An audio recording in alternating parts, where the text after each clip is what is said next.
Sinabi ko nga, meron silang parang script kumbaga na kinokopya.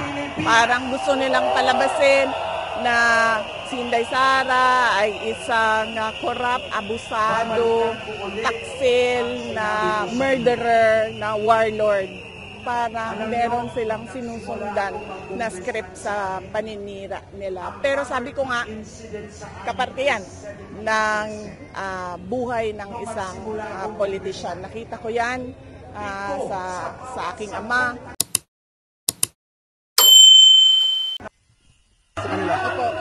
Nandito ako para unang-una magpasalamat sa lahat ng miyembro ng Kingdom of Jesus Christ, sa lahat ng personahe ng SMNI at sa lahat ng mga taga-suporta ni Pastor Apollo Kibuloy. Papasalamat kami sa inyong suporta, sa aking opisina, sa opisina ng Vice Presidente at sa Department of Education at sa trabaho ko sa OVP at sa Department of Education. Nandito din ako para manawagan sa lahat na ipagdasal natin ang ating bansa. Magdasal tayo ng katotohanan, ng hustisya para sa lahat, na pantay-pantay ang pagtrato ng gobyerno sa lahat ng mga tao. Ma'am, yung hinaing po mga taong bayan po, ma'am, pagod na po daw sila, magdadalawang taon na, pero wala pa rin po daw pagbabago na nararamdaman nila. Opo, yan po ay karapat-dapat na iakyat nila sa ating Pangulo. Meron pong sa lahat naman ng mga complaints ay pwedeng mapag-usapan ng merong diplomasya. At nasaya ako dahil ang mga supporters si Pastor Apollo Kibuloy, members ng Kingdom of Jesus Christ, personahe ng SMNI, merong mga ganito na mga rally at pagtitipon para mapalabas nila ang kanilang mga nararamdaman. At ito ay pagpapakita na ng ating freedom of speech and religion. Your comment, they want you to become the President of the Philippines right now. Apo, ang alam mo kasi sinasabi ko lagi, no, ang buhay politika, ang buhay ng tao, hindi natin alam kung ano yung mangyayari bukas. Kaya ang lagi na lang natin pwedeng gawin ay magdasal sa Diyos, magdasal para sa bayan natin, magdasal para sa katotohanan, magdasal para sa hustisya, and syempre magdasal para mabigyan ng wisdom na magawa yung trabaho natin. Sa ngayon, ang tinututukan ko ay ang trabaho ko, mandato ko sa Office of the Vice President, at yun ay ang pagtatrabaho para sa ating bayan, ang pagserbisyo, pagpapaabot ng serbisyo ng gobyerno sa ating mga kababayan, at ang trabaho ko sa Department of Education para maiangat natin, mapataas natin ang kalidad ng edukasyon.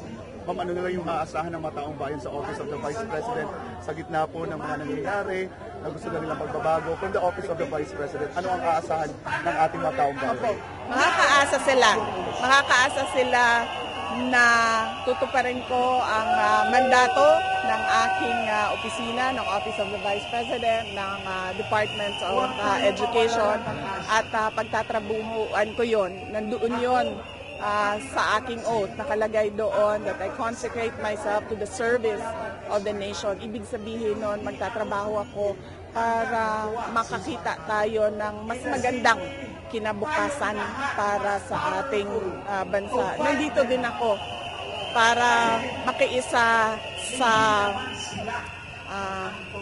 pangdarahas, pang-aapi sa SMNI.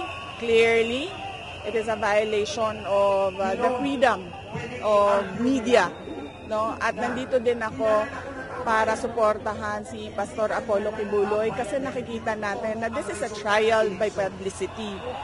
Mga hearing na walang pinupuntahan, mga witnesses kuno nga nagkukubli kung ano yung kung sino yung totoong identity nila. At one-sided siya. Lahat atake, lahat paninira kay Pastor Apollo Kibuloy. And ma'am, sa kabila po ng black ops against you, you will continue to work as a Vice President and Education Secretary? Yes, opo. Lumaki ako sa politika. Kaya alam ko na ang black propaganda ay kaparte ng journey ng isang politician. So sinabi ko nga, meron silang parang script kumbaga na kinokopya. Parang gusto nilang palabasin na si Inday Sara ay isang corrupt, abusado, taksil, na murderer, na warlord.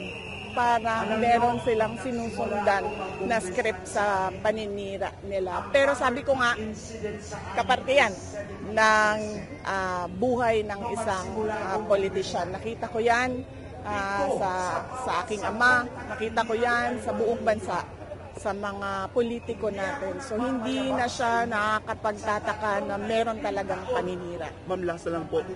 Sigaw ng taong bayan, Inday Sara Duterte. Ano po yung nararamdaman po ninyo? Andito ako ngayon sa Laban Kasama ang Bayan para magpasalamat sa mga tao sa kanilang suporta sa akin at ang kanilang suporta sa aming pamilya, ang pamilya Duterte. Napakalaki ng utang na loob namin sa taong bayan, hindi lang sa mga taong nandito, kundi sa lahat ng mga kababayan natin sa buong bansa dahil binigyan nila kami ng pagkakataon na makapagserbisyo sa ating bayan. Maraming salamat po, ma'am. Thank you po. Thank you.